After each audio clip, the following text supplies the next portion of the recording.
Hey, it's Lady Flava coming to you live from my office here in Las Vegas, Nevada. And I want to bring up a very, very tough subject with you to really think about. And I hope that you're not offended by me bringing this up, but it's a conversation that I've had a lot since I've been here in Vegas. But it started, back when I got involved with working with black authors to black musicians and black, artists and entertainers. And it seems to be a common topic that comes up that the black community doesn't really get behind and support black arts and entertainment. Now, what are your thoughts about that? I see that it is something of a struggle. When I was back in Seattle, working with underground independent artists to now being down here in Vegas, and that the conversation comes up all the time around, white artists or white entertainers are more privileged to, being supported by their own people, to being able to gain more rooms, better rooms, to perform in, making more money and all of this. I don't know whether it's true because I've never worked with white artists or entertainers, per se. It is something that I'm very curious about, and so I do plan on exploring what that might look like and how I could connect just so that I could find out more information. But one of the things that, I do recognize is that, uh, the black artists and entertainers don't feel supported by their own people. And what does that look like? For them to thrive, first of all, they need to be supported in numbers. Numbers shows real fan base and supporters.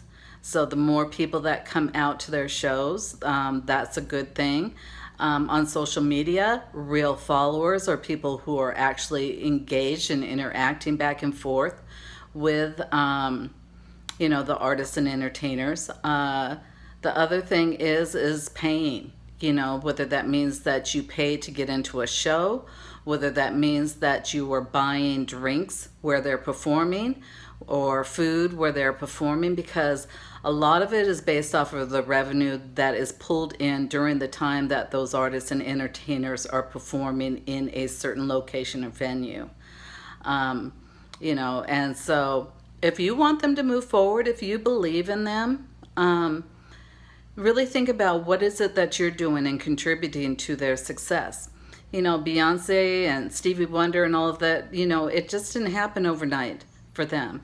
But, back in the day, say of Stevie Wonder, it was so much about word of mouth, right? There was kind of like this in-person hustle to get people to pack the clubs and venues where they were performing at.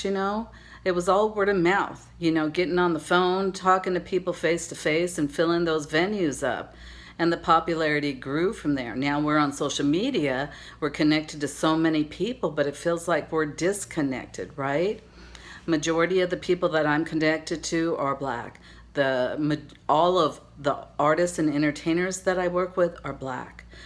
So this is not something that I'm talking to you out of the side of my neck. This is something that has been an ongoing conversation from day one of me being Lady Flava, and honestly, even before I became Lady Flava, and just, being involved and being raised in a black community my whole life. So think about it. If you're black and you want to see black arts and entertainment thrive, whether it's here in Vegas or where you're located, you got to get out and support. There's got to be some creative soul that you really believe in. And if there is somebody that you believe in, tell your people about them. Word of mouth is still very powerful, much more powerful than social media is. Get out, share, bring people to their events. Tell people about their books and their music, where they can buy it at. Buy it yourself. And if it's a show that has a VIP list, I think that really needs to be cut down. I am so against the VIP list because, you need that revenue. The artist needs the revenue. The entertainer needs the revenue at the door to really pull it together for them to succeed in who they are and what they do. So if the more and more people they have on a VIP list, the less that they are able to do what they need to do, whether that means getting paid themselves, whether that means paying for the venue, whether that means the booking agents looking at that, the venues looking at that, whatever it is, the more that they make at the door, the more they make at the bar, the more they make at the food venue, the more people that come, the more people that spread the word, the more successful they are. So we as the fans and supporters, we play a very, very important role for arts and entertainment. But I'm speaking directly to the Black community. If you want to see Black arts and entertainment thrive and survive, you have to support it. Step up for your own people and support them. Lady Flava signing out, just sharing my thoughts, as I always do. God bless.